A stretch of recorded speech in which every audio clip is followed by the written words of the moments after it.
या बंदर का हृदय। दोस्तों, यह एक प्रेरणादायक कहानी है जिसमें आप सभी सुनेंगे कि कैसे एक बंदर ने अपनी समझदारी से अपने प्राण बचा लिए। तो आइए जानते हैं कहानी के बारे में। किसी नदी के तट पर एक वन था। उस वन में एक बंदर निवास करता था जो वन के फल आदि खाकर अपना निर्वाह करता था। नदी में एक टापू भी था और टापू और तट के बीच एक बड़ी सी चट्टान भी थी। जब कभी बंदर को टापू के फल खाने की इच्छा होती, वह उस चट्टान पर, उस टापू पर पहुंच जाता और जी भर के अपने मन चाहे फलों का आनंद उठाता और जब पेट भर जाता तो वापस वन की तरफ निकल जाता। उसी नदी में घड़ियालों का एक जोड़ा भी रहता था।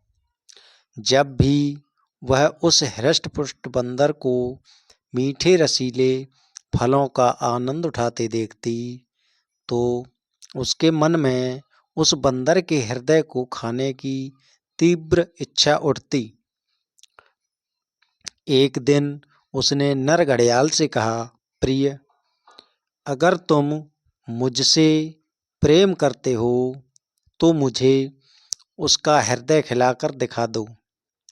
नर घड़ियाल ने उसकी बात मान ली और हामी भर दी।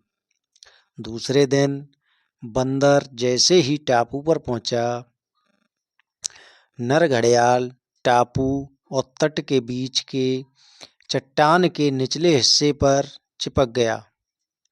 वह बंदर एक बुद्धिमान प्राणी था। शाम के समय जब वह लौटने लगा और तट और टापू के बीच के चट्टान को देखा, तो उसे चट्टान की आकृति में कुछ परिवर्तन दिखाई पड़ा।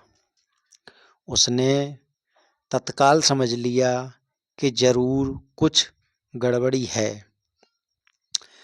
इस बात का पता लगाने के लिए उसने चट्टान को नमस्कार करते हुए कहा कि हे चट्टान मित्र, आज तुम शांत कैसे हो? मेरा अभिवादन भी स्वीकार नहीं कर रही हो।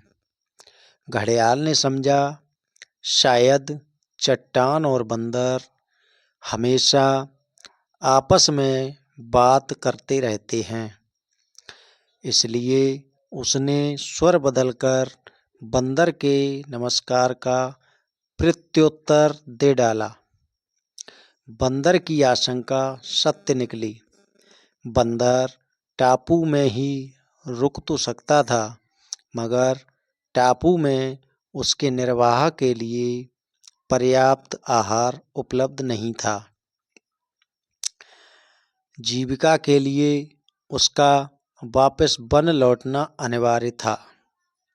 अतः अपनी परेशानी का निदान ढूंढते हुए उसने घड़ियाल से कहा, मित्र, चट्टान तो कभी बातें नहीं करती। तुम कौन हो और क्या चाहते हो?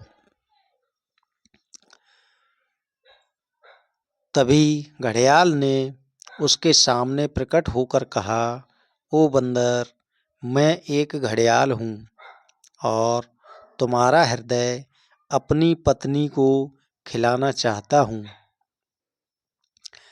तभी बंदर को एक युक्ति सूझी। उसने कहा, हे घड़ियाल, बस इतनी सी बात है, तो तुम तत्काल अपनी मुख खोल दो। मैं सहर्षि अपने नश्वर शरीर को तुम्हें अर्पित करता हूँ। बंदर ने ऐसा इसलिए कहा कि वह जानता था कि जब घड़ियाल मुंह खोलते हैं तो उनकी आंखें बंद हो जाती हैं। बंदर ने अपने दिमाग से काम लिया और फिर जैसे ही घड़ियाल ने अपना मुंह खोला, बंदर ने तेजी से एक छलांग उसके सिर पर मारी और दूसरी छलांग में नदी के तट पर जा पहुंचा।